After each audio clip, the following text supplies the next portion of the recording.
That night umalume ke aqala sondele kimi. Ngimbuza ukuthi hawu malume kwenzakalani? Athi ngizokuzwisa into emnandi. At the age of 14 angazi lutho, angazi futhi ukuthi kwenzakalani. Aqala angithinte ngaphansi. Ngithi malume lento oyenzayo ukazi uyenze makhona ugogo, why ukuthi uyenze namhlanje? Athi no, akufanele uzumtshela ugogo. Lento ozoyenza namhlanje uzohlezi uyijabulela, ngizokuzwisa yona into emnandi. Ngithi no, mina ngizomtshela ugogo. Abese ethi if wamtshela ugogo, yabo lo mbese lo wamkhombisa umbese wokusika isinkwa. Athi yabo lo mbese lo ngizoqhuma ngawo. Uyathanda ukufa? Ngithi mina angithandi ukufa. Abese ethi uzovumela yonke into engiyenzayo kuwena. Bese ngithi mina like kanjani? Yini lo zoyenza kumina? Athi uzobona, athula uzobona. Ingane angithi zilele, akufanele ingane zize zivuke. Because mina nawe sila sifanele siyenze lento esiyenzayo. So waqala ke wangikubeza. And me like mengikhala athi angakhali. Wesi isifo nje. Ilo yami yonke. So he affected you with the disease. Yes. Are you comfortable to share it with us? Yeah, I'm comfortable. What kind of a disease is it? HIV.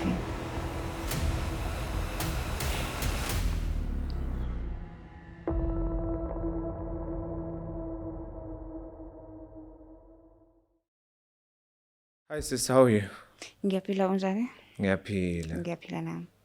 You are wearing a mask. You actually requested that you want the mask. Yebo, because ngifuna ukubonakala. But I want to tell my story. If people would ask me how you're looking inside that mask, this lady looks very beautiful.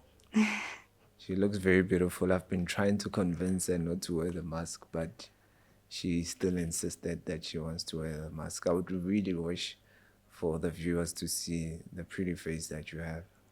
I'm sorry, but I don't have ungabonakali. Ne? Yeah. Please tell me about yourself. Who are you? Where are you from?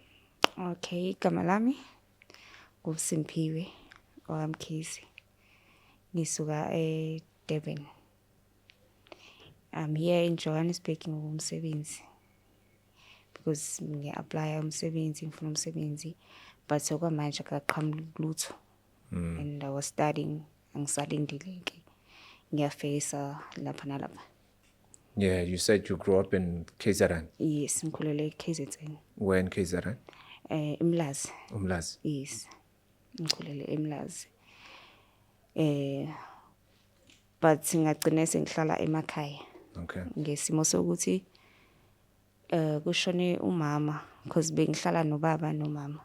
Then washona umama, kwamele ukuthi ngihambe ngiyohlala ekhaya umama nogogo because umama engasekho benobaba bengasekho. So at that age ngangina 14 ngifunda grade 8. So mase ngihlala ekhaya umama bekhona like abantu basekhaya umama, umalume, ugogo nomamncane. Then ngelinye ilanga it's like ugogo unakho ukuthi ahambe yabe esontweni yabo lamasonto la kaShembe. Ahamba esontweni, then mehamba uhamba ebusuku. Obviously lapho fanele silale kuyimina umamncane then umalume. So mengekho umamncane, mengekho ugogo athi umamncane uyahamba naye yakwazi ukuthi aye kwi-boyfriend yakhe. So ngasala nomalume nengane encane.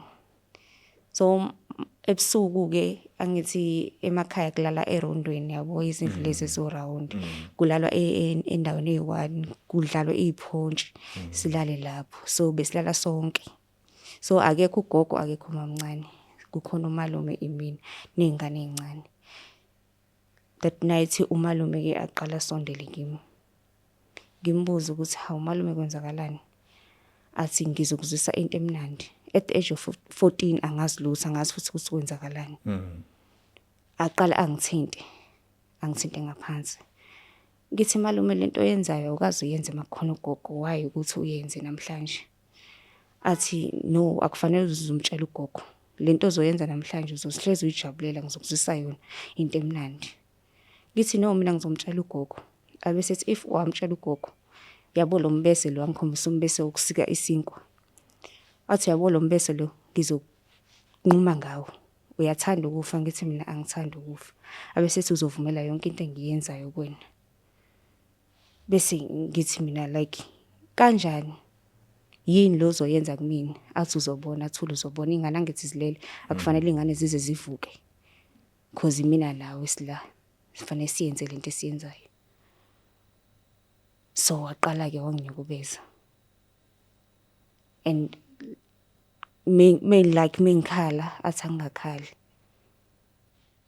So ekseni mefika ugogo angithembisa ukuthi if ngike ngasho something ngizobona ukuthi kuzokwenzakalani. So angitholi and angikwazi nokuhamba because like bekunama pains and igazi laphuma.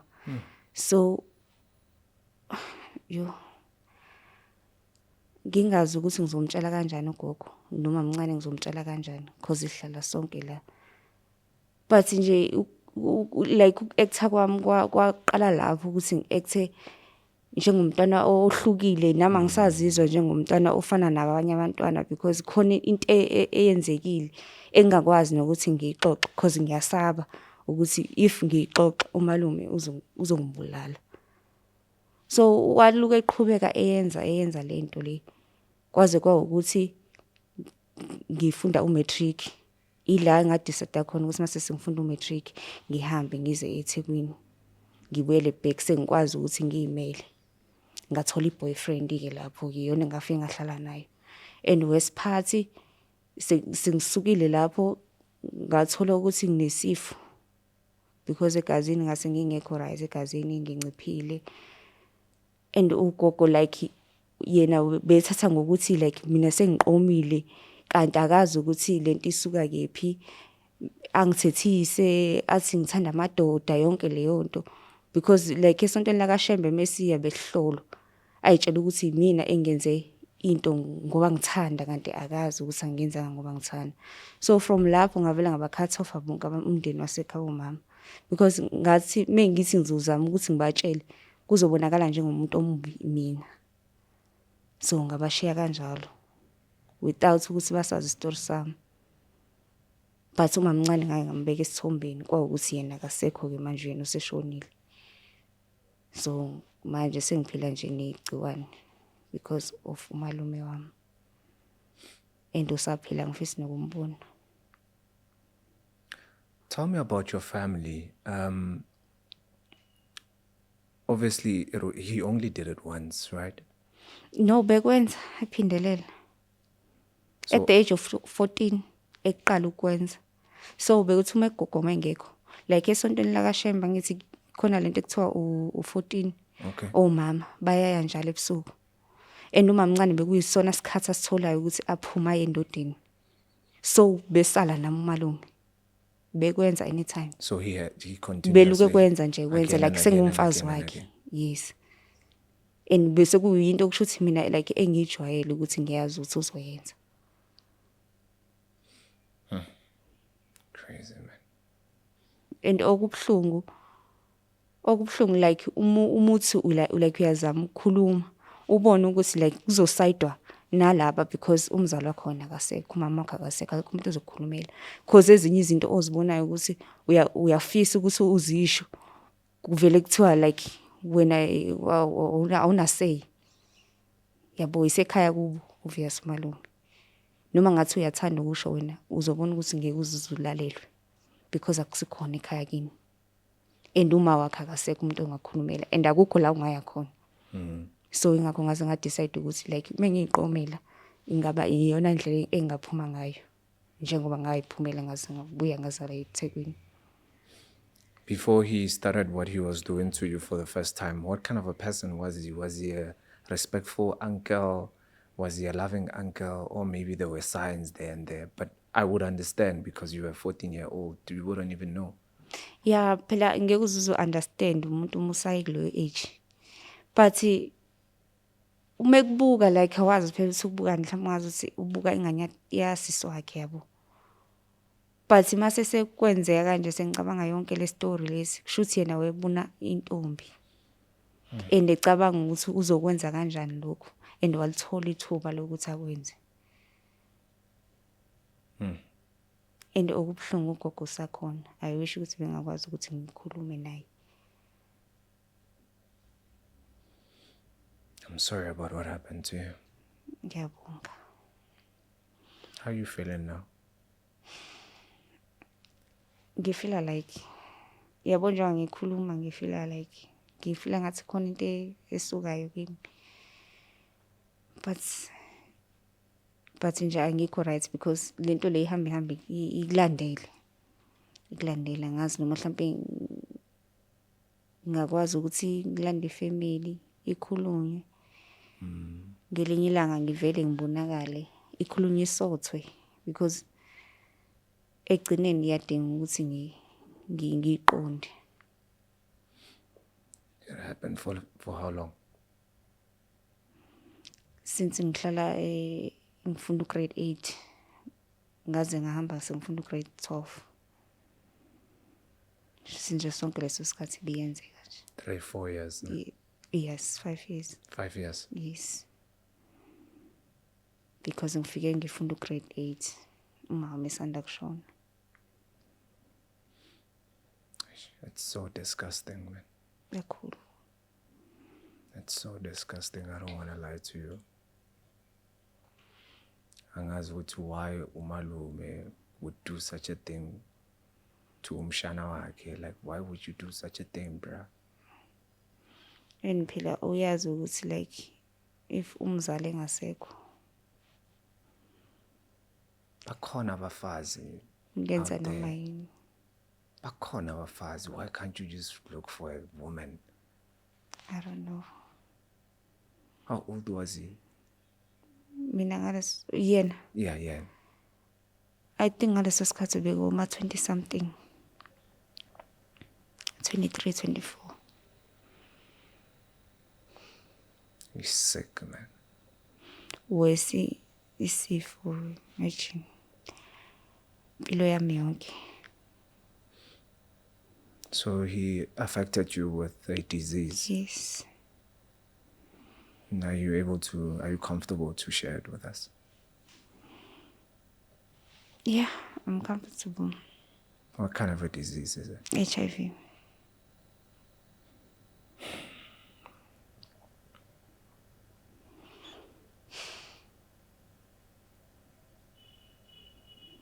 So when did you find out that it was HIV?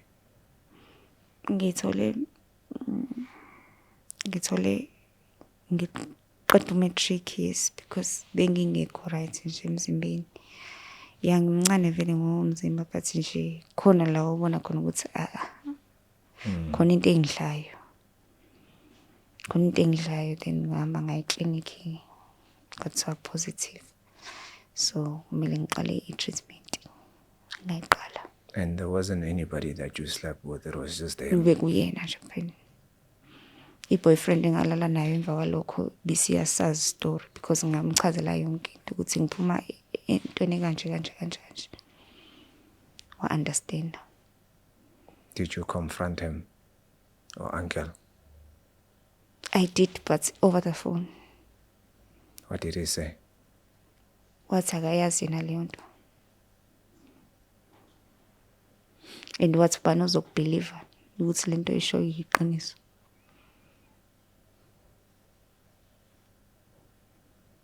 I really want you to take off that mask, eh? Nami ngiyafisa. I really want you to take off that mask. Because nobody will know that it's him. And maybe, who knows, maybe he has done other things to abanye abamshana futhi. You never know.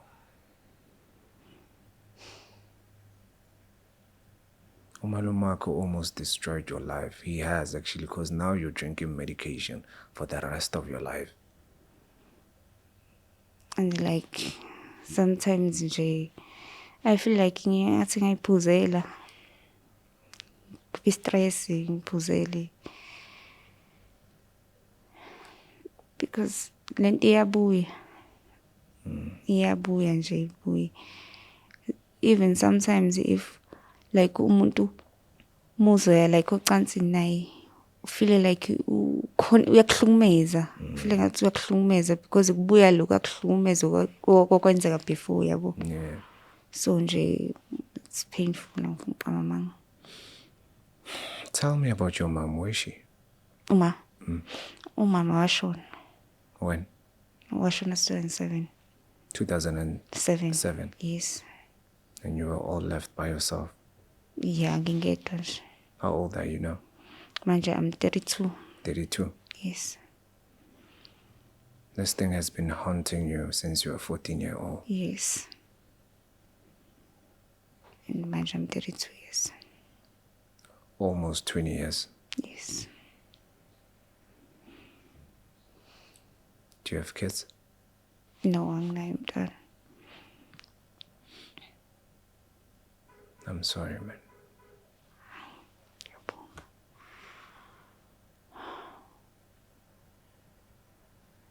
I'm so sorry. How do you see your life now?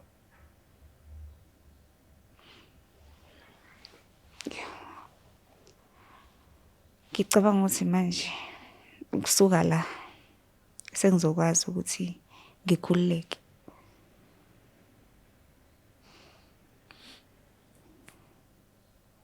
Because bengakhululekile at all. Empilweni bengakhululekile.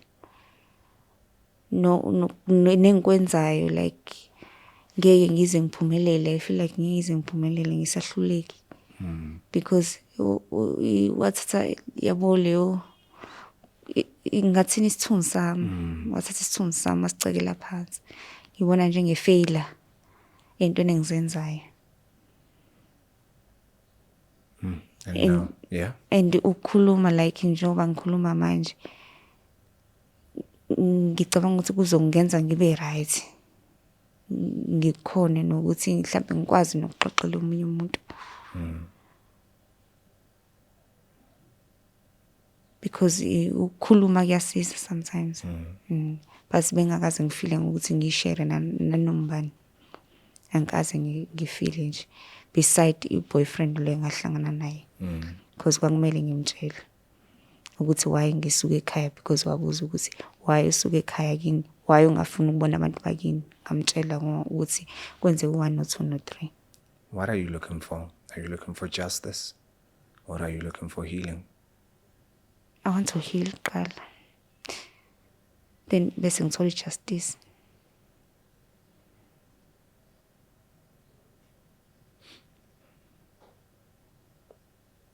Ish. I'm just asking myself a question that how will people know that this is the uncle that did this to you? I wouldn't know. Don't know. How? The problem umuntu mephika bazomkholwa. I feel like ngeke bazomkholwa because uyaphika. And confronta kube ngathi uwena oqamamanga. And uyakutshela ukuthi like abantu bazokutshela ukuthi unamanga. Wena ozenzela istory. The thing is that Nolwazi, if you keep quiet and you hide yourself, nobody's gonna know. He will still continue to live his life. And I'm not saying that we need to destroy his life, but we need to call him out. Look where you are. You are trying to live your life, but you're carrying this burden for the longest time. It's going to 20 years. And this thing has been haunting you. And the sad part is that this pain can sort of destroy your future as well. Even though you want to heal, but somebody has to take responsibility. Because at the moment, he's living his best life, I'm sure. He even has the confidence, ukuthi, yeah, they're not going to believe you. I believe you because I've seen you. Maybe you're not ready to come out as yet because you're wearing a mask, but when you're ready, please let me know. And I'm sure maybe you're trying to protect certain individuals. So ungasabi. Methi uzokubulala umuntu. Warefe angibulala. No, ungamsabi. Because he made you believe ukuthi ma ungakhuluma, he's going to kill you, but he's not going to kill you.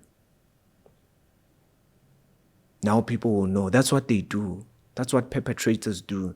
They make you believe ukuthi ngizokubulala. So mind you, uyakuthusela. He's not going to do anything to you. You don't need him for you to be alive. Khona la eGoli uzenzela into yakho. Yeah. Or do you need them for you to be alive? You're an adult now. Nolwazi, you can't be 50 years old and you're carrying this pain and the person whom raped you even dies without even taking accountability. Ngiyakuzwa. You carrying this pain, it sort of limits your potential because now you're trying to do things, but the pain is dragging you back. And ngibuyisela emuva. Yebo. Ngibuyisela emuva kakhulu. I know for a fact that there are things that you wanted to do, but you couldn't do them. Some of them you started them, but you couldn't even finish them because of this thing is just ibuyisela emuva.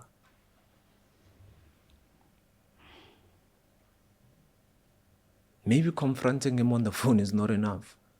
Even if you had to go to him, he's gonna try to akuthreatenishe ukuthi ayazi ngazongitshela wena ngizokubulala. He's not gonna do anything to you. If your grandmother doesn't believe you, or maybe there are people that don't believe you, there are people out there that believe you. I believe you. So as a family yona ingangibelieve ngenze njani? Go out, go public. Go public.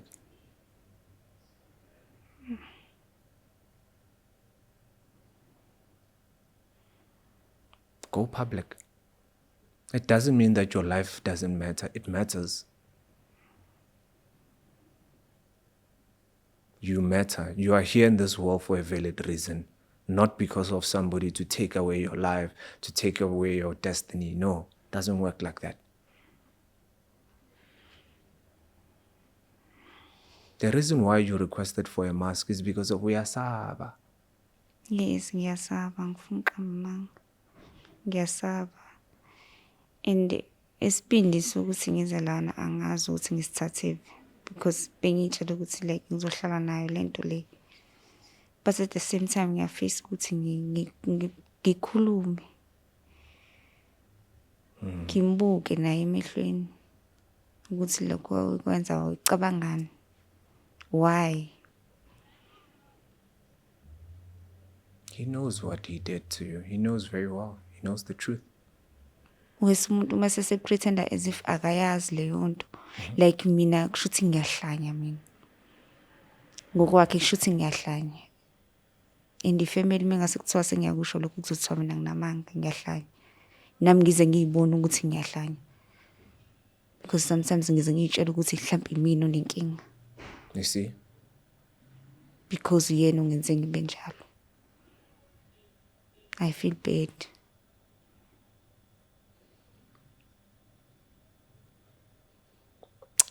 I'm sorry about what happened to you, my sister.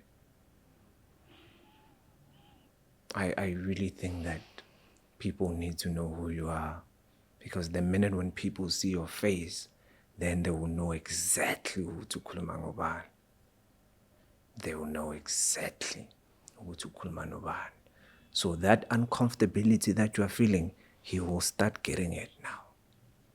Now people are no longer going to look at you Snacks. Njangithi babheka wena snacks. Now people out there bazobheka yena snacks because of they know. Yeah, maybe your family, they may not believe you, but there are people that are surrounding him. They're gonna believe you.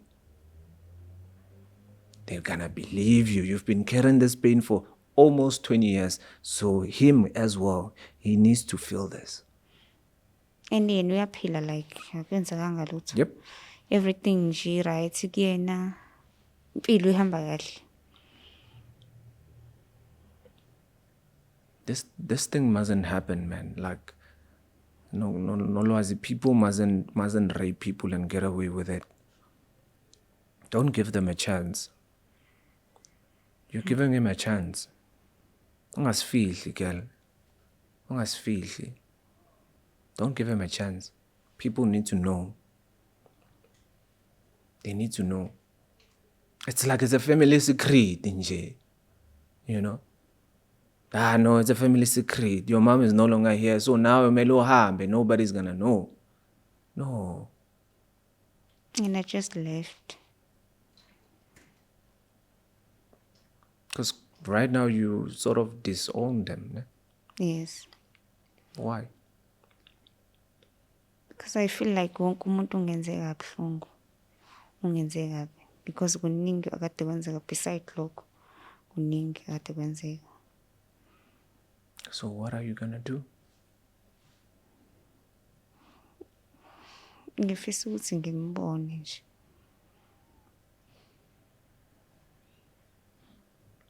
I think uzokuthusela is. I think uzokuthusela and he's got so much support, I can tell. Because umtshelile ugogo wakho ukuthi kuphela kwenzekele so, and she didn't even believe you, I'm sure. Ngatshela mamncane. Mamncane. Ugogo, you haven't told. Ugogo angikaze ngimtshele. Maybe you need to tell ugogo. What if I can't believe? That's gonna be a problem. And uzothi mina ngumuntu omubi. Anything can happen. She might believe you, she may not believe you. She might say, after more than 15 years, now you're Uzosho saying leyo this. nto manje, why uyisho manje? And if ngayisho the same time, ngangizophelela indawo yokuhlala. Yeah, what? Ngibe umuntu omubi, so like I can only imagine you coming out when you are 17, 18. Now, but bazokuxosha. yeah, bebezongixosha. Bazokuxosha, you're gonna be homeless. At least ngihambe sengazi ukuthi ngisiqedile isikole and sengiqala nami impilo yami. It was better kunokuthi kube ngasho leso sikhathi leso bengizoya kiphi. And bezoqala i-attitude ishintshe. Ungasabi, man. Ungasabi. Yo.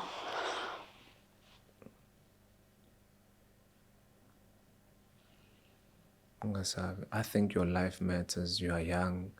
You are beautiful. You know, your life deserves the best. You deserve the best.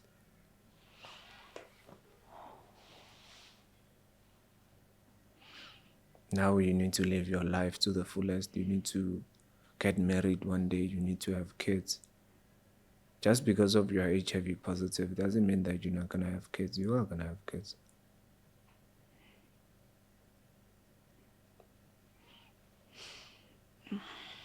Buhlungu. Rapists, what they do is that when they rape you, they come in and they sort of, it's either they dim your light or they switch it off. Now you're no longer the same person anymore. No, I'm not. So now you have to regain your light again, so that you can come back and gain confidence, you know, and see yourself as a normal woman.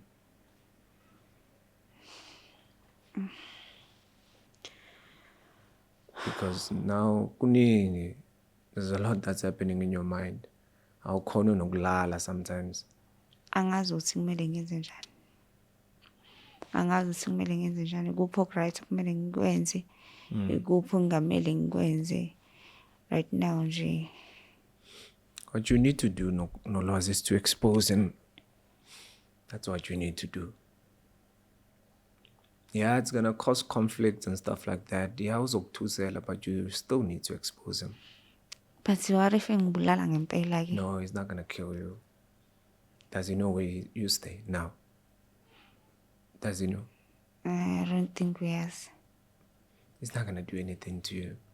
But angangifuna ngithole. Nah, he's not gonna do that. That's what they do.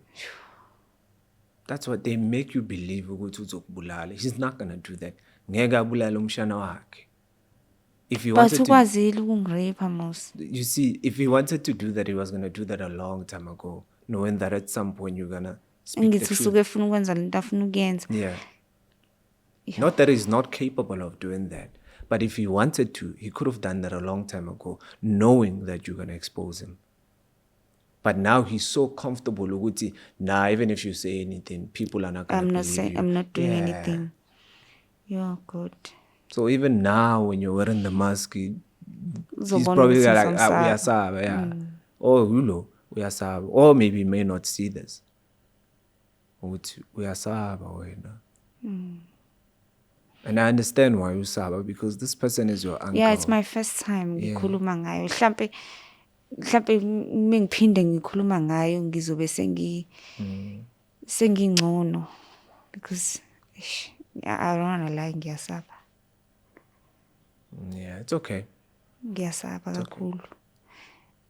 And I feel like nje like uzongibheka ke manje. He's not gonna do anything to you. When I look at it, I'm like, even if you confront him, the family might protect him. Yeah, they will. Yeah. Yes, But what about you? What about the pain that you cutting carry? bakhatha off ngangitshela ukuthi kuzongenza Yes. ngibe right. But still akungenzi ngibe right. Kunalokho kungibuyisela emuva. Because ekugcineni noma ngathiwa uyathanda ukube wedwa, umndeni uyawudinga. But khona lokho ukuthi ngizobheka kanjani because ngisaba lo yamuntu. Noma ungasasaba ukuthi angaphinda ngirape ngithi manje sukhulile. Mhlawumbe usungakwazi ukuthi ulwele. But usaba ukumbheka. Buya la ama minutes awenzeka before usemncane ngakhona ukuyilwela. Nolwazi, your uncle raped you. Yes. You shouldn't be hiding. The problem engibona engibulala. No, he's not gonna do that. Yo. That's what he makes you. He made you to believe, like I said. He's making you believe. Uyakuthusela. Nolwazi. Uyakuthusela.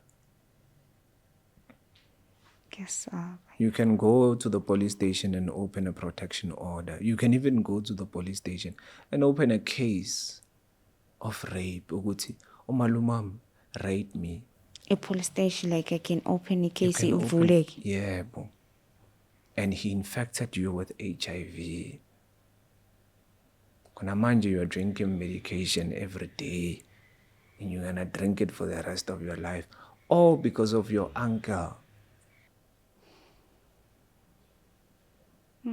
It's sad, man. It's sad. What your uncle did to you, it's nonsense. It's nonsense, man.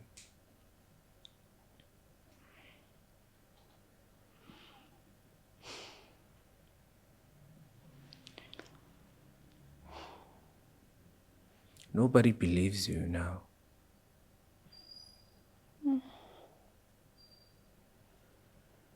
But when you're ready, you can come out, show your face, and expose this man.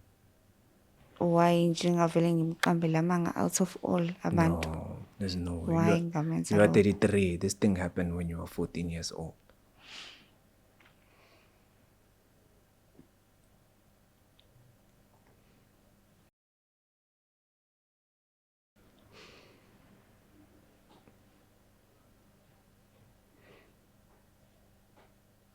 Ungasabi. I told you, I speak to women who've been raped. They never hide their faces. Some of them, Nolwazi, they bump into the perpetrators. Some of them, the perpetrators went to jail, came out, and now you have to face the perpetrator face to face. That time the perpetrator has a wife, has kids, but they get to face the perpetrator and tell them in their faces that, yabon, wangenza 1, 2, 3, wena.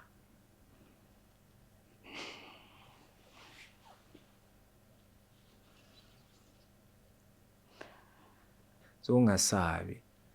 Mina, I'm gonna tell you, I can even call the ladies that I've spoken to that they told them the same thing. Ukuthi, yeah, wena sizokubulala.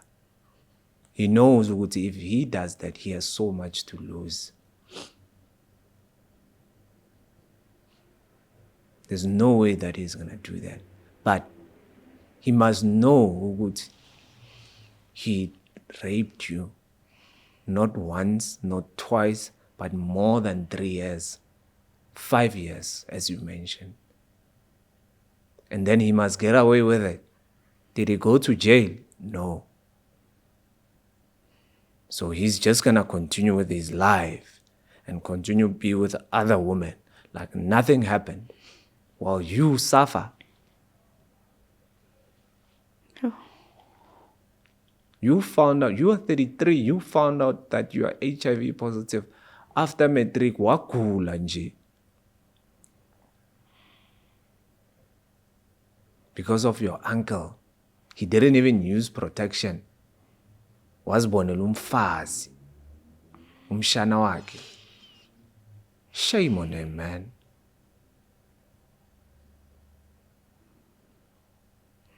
Shame on him. I wish to see him and tell him in his face that, yo, shame on you, bro. Yazi bhuti uyanginyanyisa.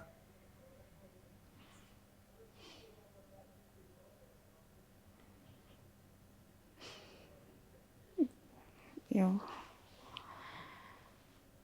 Oh, ngenzi lento ebuhlungu. Right now angazi nje ukuthi like ngiphile kanjani yo.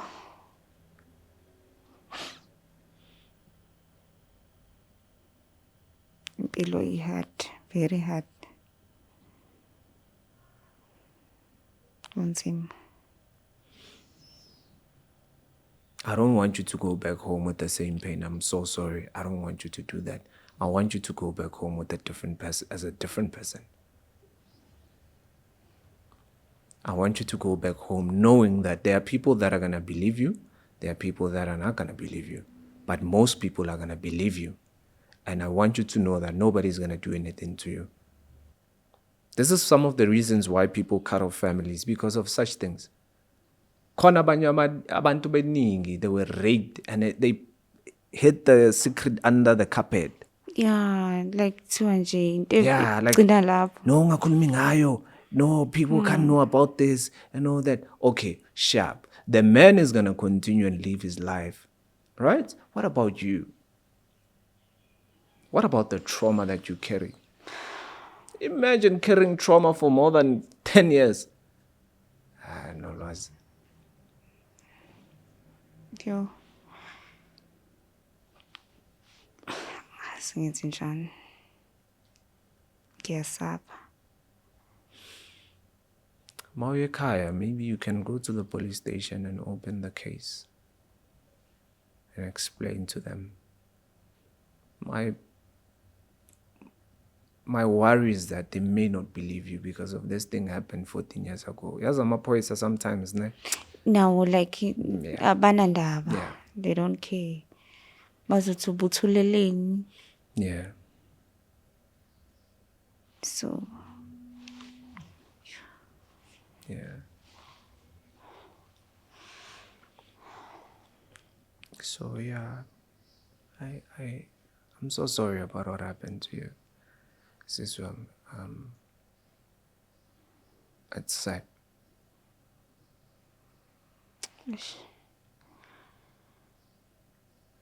ngiyabonga ukuthi ngikwazi ukuzokhuluma lana. Although my face ngiyifihlile, but ngiyacabanga ukuthi ngizoba right ekuhambeni kwesikhathi. Yeah. Ekuhambeni kwesikhathi ngizoba right.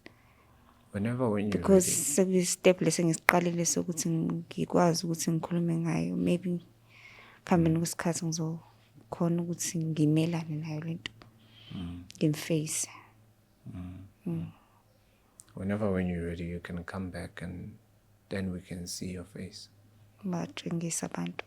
Yeah. Mara ungasabi ne. Maybe ifanele ngiqale ngikhulume nogogo. Yeah. Ngimuzwa ukuthi uthini. If abangikholwa, then bese ngiyakhombisa ukuthi like vele kushuthi umndeni angisenawo. Because vele kuyimanje awukho, but kumele ngisibeke istory naye azi ukuthi kwenzakalani. Then mekuthi akakholwa bakhombisa abantu. Yeah. Ngiyabonga ne. Ngiyabonga nami.